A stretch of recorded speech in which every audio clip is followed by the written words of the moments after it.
Definitely. Okay, now so let's talk a little bit about the concept. I mean, that's one of the things that really stands out for me about Too Human is a completely different idea from anything you've seen before. You've got Norse mythology, and then you're mixing it with all this sort of cybernetic stuff. How did you guys come up with that? You know, that's a really good question. We wanted to talk when the game first became conceptualized, we wanted to talk about the effects of technology on society. I generally feel that technology is misunderstood, and so we wanted to wrap it around some mythology that made sense. And Norse mythology, all the gods are fatalistic. They know the end of the world's coming, and rather than trying to escape their fate, they meet it with a grim determination. And we thought, wow, imagine this in a cyclic history perspective, so that all of this technology took place, you know, 20,000 years ago, and we blew ourselves into the Stone Age, and all that's left over is this mythology.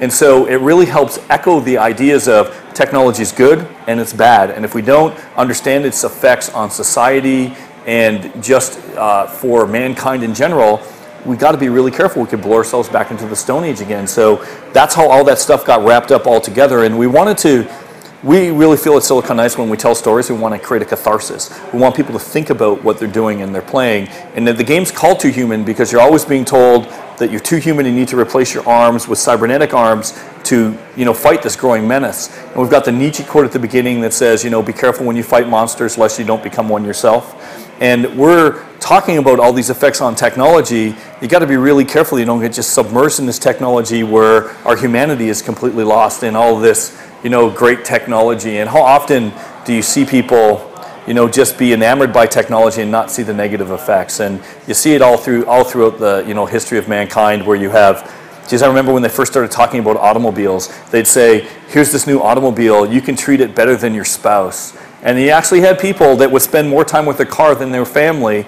There's something wrong with that. We need to examine that and say, shouldn't we question those kind of imperatives and say, what's really important in life? And so that's where all that came through. That's why all the Norse mythology. That's why we thought it was really fatalistic, and we're really, I know myself personally, I guess I consider myself a humanist. I really feel that we have to examine technology and what its effects are. So that's where it all came from, if that makes sense. That's absolutely fascinating, actually. Oh, thanks.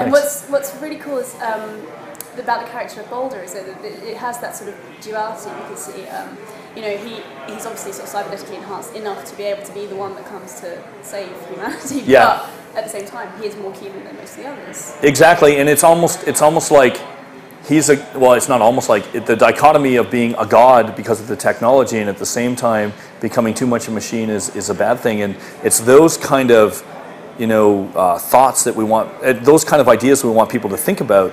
And technology is a dual-edged sword. It's got good things and it's got bad things. You know, everyone thinks as an example, everyone thinks in general that technology saves you time, makes you more productive. It's actually not true. It makes you more productive, but it takes more time.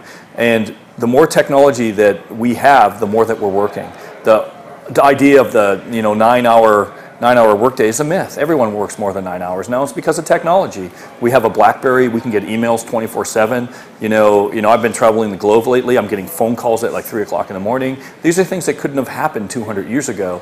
And that's not giving us more free time. We're certainly more productive, but it's taking more time away. We're losing our freedom. It's almost like technology is becoming a chain. And I'm not saying we should be Luddites and destroy all this technology, but we should be aware of its effects. And that's really what Too Human's trying to say from a metaphoric point of view.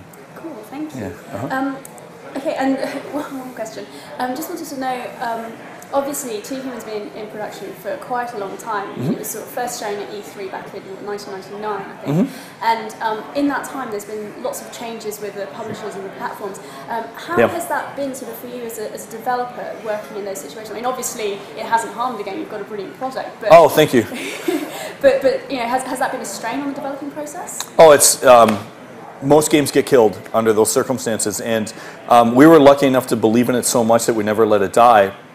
Now it is a myth, ironically talking about myths, that we've been working on it since 1999. The reason we stopped working on it on the PlayStation was we became a Nintendo second party, so we're going to bring it to the GameCube eventually, but with Eternal Darkness and then Metal Gear, we just never had a chance. And when we finally set our sights on, okay, now we're going to focus on Too Human, you know, we went our separate ways from Nintendo. We hooked up with Microsoft, and then that's the current incarnation that you're seeing today. So we really have only been in production since we finished Metal Gear on Too Human. So, okay. Yeah.